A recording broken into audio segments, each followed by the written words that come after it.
आज की इस वीडियो में और मेरे इस अनुभवी कथन में बात करेंगे, जैसे हम पहले कर चुके हैं 4 वीडियो में, हमारा सबका परमात्मा के साथ क्या और कैसा संबंध है। हमको परमात्मा की डेफिनेशन नहीं, हमको हमारा संबंध चाहिए कि हम कौन हैं, क्यों हैं और हमारे को काहे के लिए पैदा किया गया है। चलो हम बात करते हैं इस संबंध की। चलो आज हम इस वीडियो में देखेंगे उस संबंध को और भी गहरे से, जो किसी भी परिभाषा का मोहताज नहीं है, जो हर जीव में ऐसे ही व्यापक है जैसे हमारे में सांसें होती है। हमको ऐसे भी लगेगा कि जैसे कि हर जीव खुद में ही खुद का वो अपने साथ वो ही संबंध है, जैसा हम कहते हैं कि हमारा परमात्मा के साथ संबंध है। वो परमात्मा है क्या? फिर मैं जैसे जे लाइन बोली है, हर जीव खुद में ही खुद का वो संबंध है। वो संबंध कैसा संबंध, क्या संबंध, हमारा परमात्मा के साथ कैसा संबंध है, हमारा हमारी सांसों के साथ कैसा संबंध है, हमारा हमारे जीवन के साथ, हमारा ब्रह्मांड के साथ, हमारा इस कायनात के साथ क्या संबंध है, हमने वो देखना है। अब मैं जहां पर बात करती हूँ कि जब भी हम जीवन में चलते हैं तो हम कहीं ना कहीं कुछ ना कुछ देते हैं और कुछ ना कुछ लेते हैं। अब मैंने क्या लिया है? पेड़ों से मैंने लिया है सब्र। पेड़ों ने मुझको सब्र करना सिखाया। जीवन के स्वभाव ने मुझको धर्म सिखाया। प्यार ने मुझको ईमानदारी और इंसाफ की एजुकेशन देके पवित्रता सिखाई, और भरोसे ने मुझको सदा ही ताकतवर और साहसी बनाया। मेरी जो नातेदारी इस सृष्टि के साथ थी और आज भी है, आज मुझको उस गहरे संबंध के बारे में समझ दे रही है, जो हम सबका संबंध परमात्मा के साथ है, जिससे समझ और भी बलशाली और उत्साहित हो रही है। जब वो समझ मुझको परखती है, मेरे को फिर तजर्बे की पाइप में डाल के इस गहरे संबंध में समाई हुई जीवन की हर परिभाषा को मेरे आगे प्रकट करती है। वाह, कैसा है ये जीवन, कैसा है इसका रहस्य और कैसी है इसकी महिमा। वाह, हमने आज इसमें जानना है वक्त क्या है और मौन क्या है, इन दोनों का आपसी संबंध क्या है। वक्त हम उसको कहते हैं जो एक परिवर्तन क्रियाशील है, जो हमारे को आगे बढ़ने का एक पुलेखा देती है, जहाँ ऐसे कहो कि जिसके जरिए हमको ऐसा लगता है कि हमारे कदम आगे बढ़ रहे हैं, हमारी उम्र बढ़ रही है, हमारे जो मौसम है जे बढ़ रहे हैं। ये एक ऐसी क्रिया है जो हमको प्रतीति देती है, अपने आप को आगे बढ़ने की प्रतीति देती है। वक्त हम उसको कहते हैं एक गति, एक रफ्तार। क्या वाकया ही ये गति जहाँ ये रफ्तार है? अगर है तो क्या है? हमारे ऋषि मुनियों ने इस जीवन को सपना क्यों कहा है, माया क्यों कहा है? वो क्यों कहते हैं कि वक्त है ही नहीं? पर मैंने देखा है कि वक्त कब पैदा होता है? वक्त हमारी मैं के साथ ही पैदा होता है। वो कहते हैं कि मैं जो है ये भी एक सपना है, मैं जो है ये भी एक भ्रम है। अगर मैं भ्रम है तो वक्त भी भ्रम है। उन्होंने ऐसा क्यों कहा? ज्यों सुपना और पेखना ऐसे जग को जान, इनमें किछ साचो नहीं, नानक बिन भगवान। अगर ये सच नहीं, परमात्मा के नाम के बिना कोई भी चीज सच नहीं है। अगर जो परमात्मा को नहीं मानते होंगे, उनके लिए तो परमात्मा भी इल्यूजन है। जीवन का सच क्या है? जीवन की प्रकृति क्या है? जीवन का असली रूप क्या है? हमारा होना कितना सही है और हमारा होना कितना गलत है? जो ये मैं बोलती हूँ, क्या ये भी एक इल्यूजन है? क्या ये भी एक सपना है? पर मैं बोल रही हूँ, मेरा आप को मैं देख रही हूँ। क्या ये मेरा देखना भी एक इल्यूजन है? क्या मेरा देखना भी एक सपना है, भ्रम है? अगर हम उस आईने से देखें जिसको ऋषि मुनियों ने कहा कि ये संसार एक माया है, एक रेनबो की तरह है, अगर सतरंगी की तरह है, अगर हम उसको ऐसे देखेंगे तो हमारा देखना, खाना, पीना, उठना, बैठना, जगना, ये सब कुछ ही एक इल्यूजन है, एक सपना है, एक भ्रम है। तो हम क्या करेंगे? हम इसको कैसे निकलेंगे इससे? अगर ये भ्रम है तो हम भ्रम में कैसे जी सकते हैं? अगर ये झूठ है, झूठ में हम कैसे जी सकते हैं? आपने देखा होगा कि झूठ का अस्तित्व हम सह नहीं सकते, जैसे दुख का नहीं सह सकते, जैसे कोई भी हमारे पर नकारात्मक चीज थोपी जाती है, कोई कहे बदमाश, कोई ऐसा ही हमको कह दे कि आप बदसूरत हो, कोई ऐसा ही कह दे कि मेरे को तुम्हारी ये बात अच्छी नहीं लगी, कोई थोड़ी सी भी बात हमारे करेक्टर के लिए कह दे जो नेगेटिव है, हमसे बर्दाश्त नहीं होती। क्यों नहीं होती? कभी आपने ये सोचा है?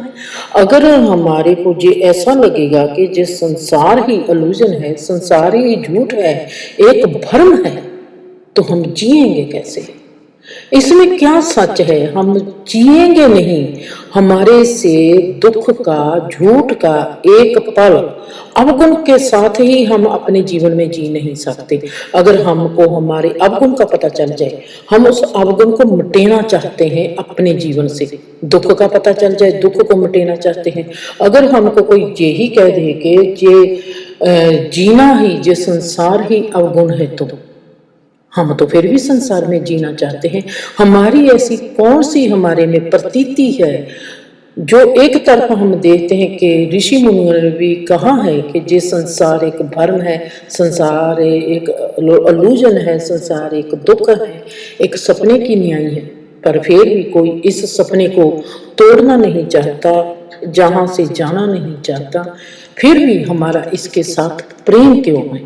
हमने जीवन की गहराई को देखना है, गहराई से सुनना है। ब्रह्म ज्ञान किसको कहते हैं? जब तक हमारे को वो समझ नहीं आएगी, हम उसके जानू नहीं होंगे।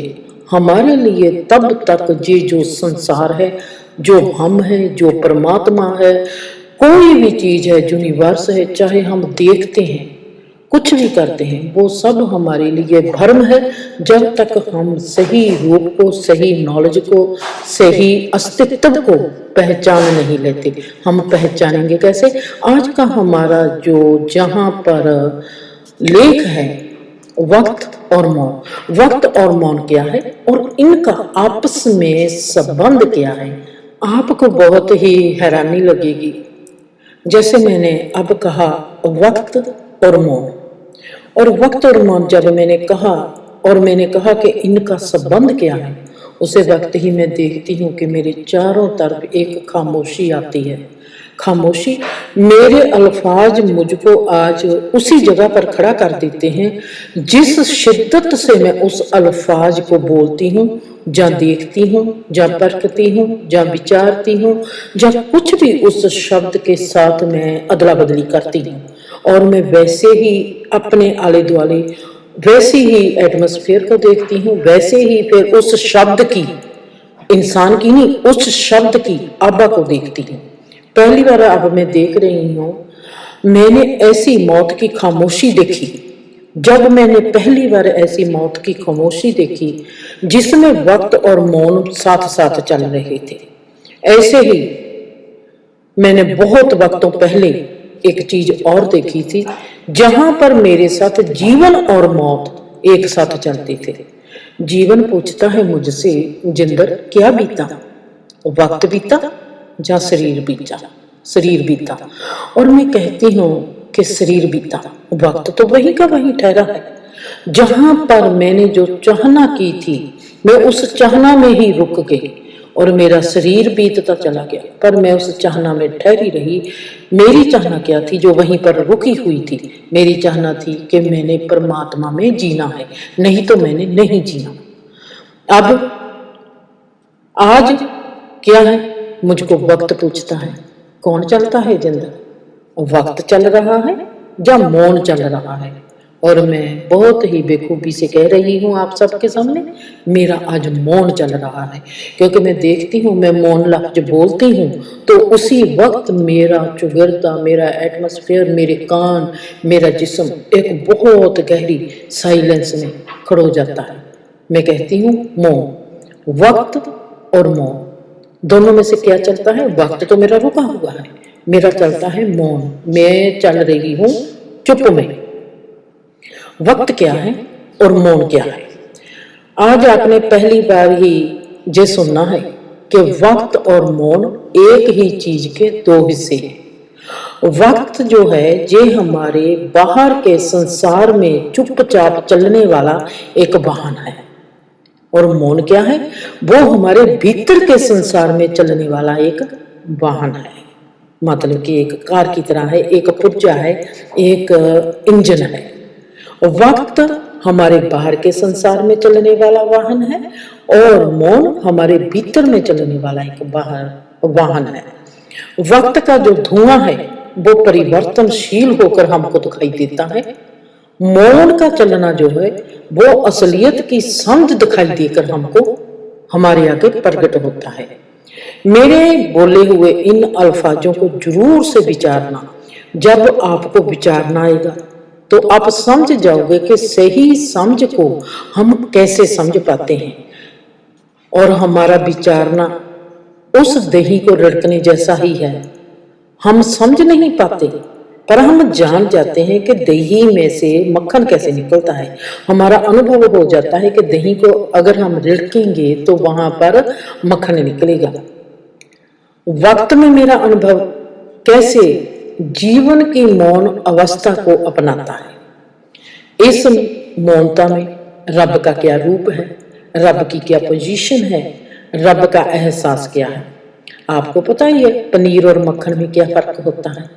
दोनों ही दूध से निकलते हैं। दूध में गैर समकालीनता का टकराना, दूध में गैर समकालीनता का टकराना मतलब कि जो दूध को फाड़ देता है। दूध में विरोधाभासी का सुमेल, एक वक्त तक समकाली रहना। पहले दही, जिसको हम कह सकते हैं कि ये कुदरती एंटीबायोटिक भी है, फिर उसको रिड़कना मतलब कि उसको विचारना, जो मक्खन है फिर वो निकलता है, फिर मक्खन को तपाना मतलब कि घी।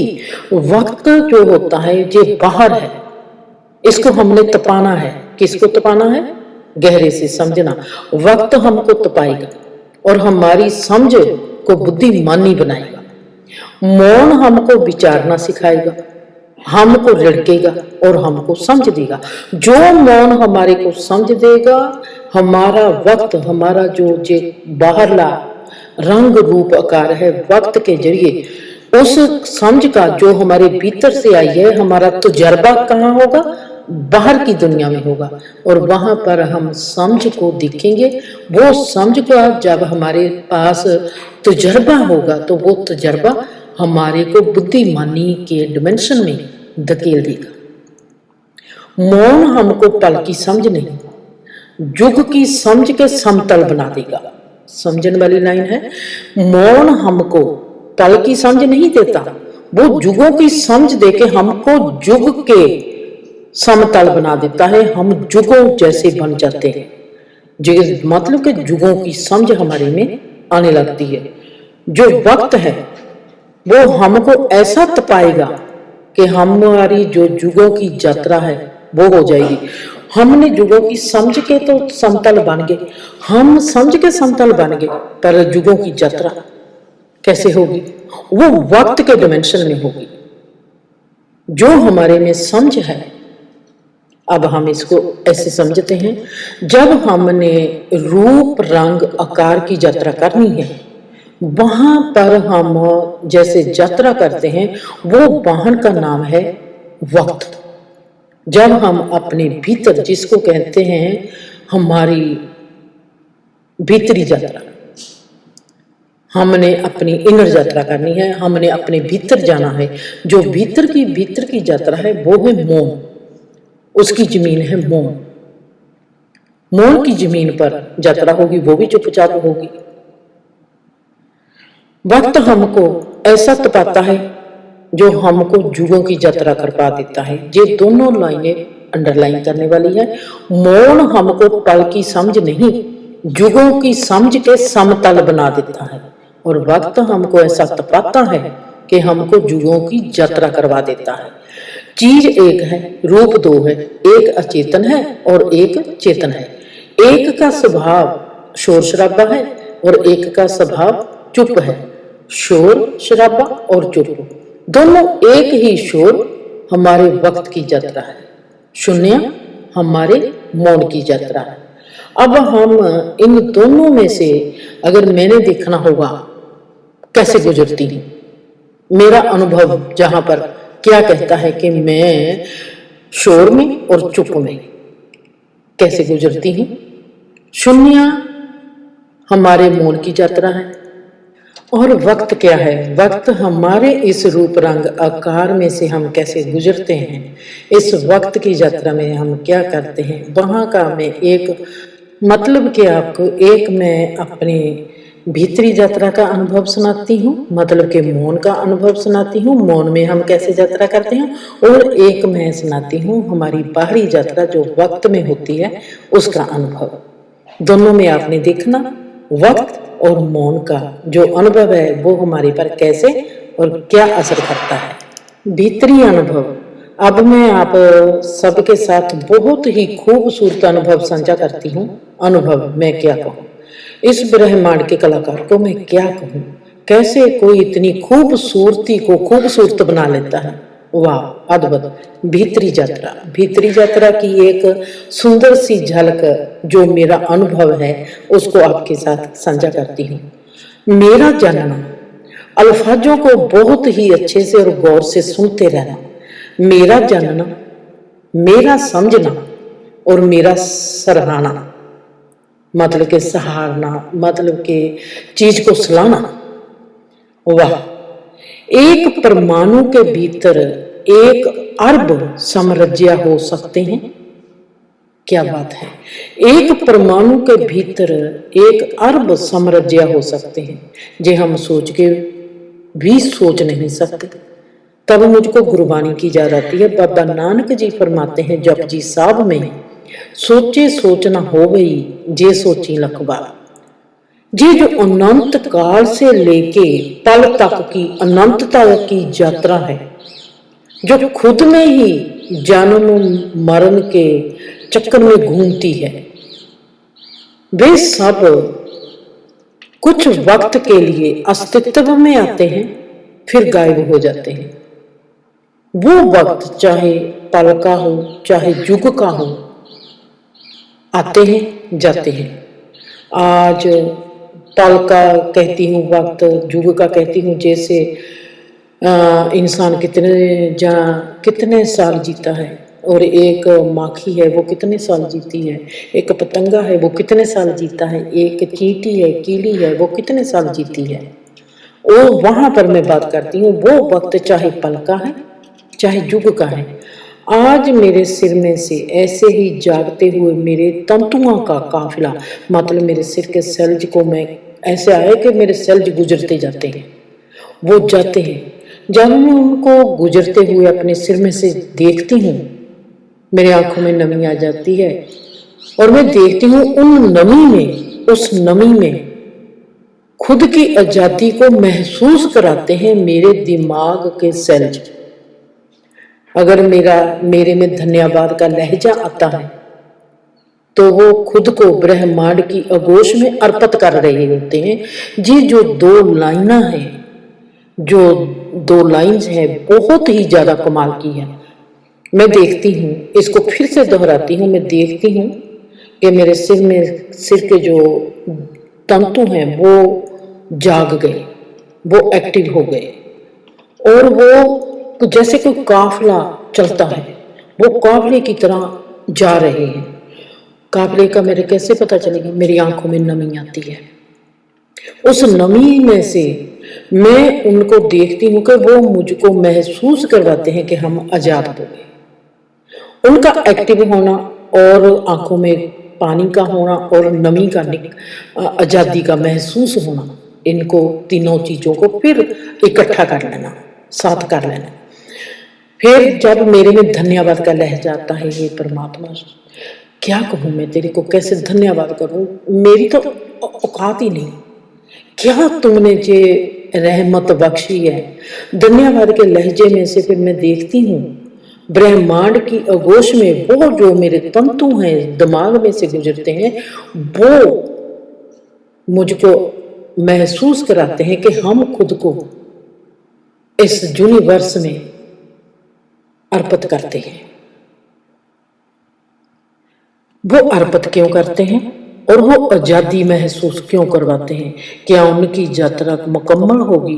वो क्या कहते हैं मुझको, वो क्या समझाना चाहते हैं? मेरा जानना, मेरा समझना, फिर उस जानने को और समझने को सलाना। इसमें क्या है कि परमाणु मुझको कहता है कि मेरे भीतर अरब साम्राज्य है, तू सोच भी नहीं सकती।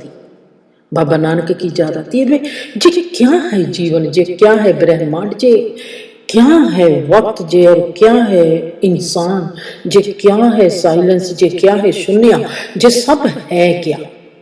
इतनी अजीबो गरीब कहानी, इतनी अजीबो गरीब दास्तान। जे ब्रह्मांड जो है, ऐसे तो नहीं कि जे परमात्मा की ऑटोबायोग्राफी है, वो इतना जीवंत है कि हम उसके कण कण हैं, हम सब उसकी अनंतता की जो ऑटोबायोग्राफी है, हम उसको बयान कर रहे हैं।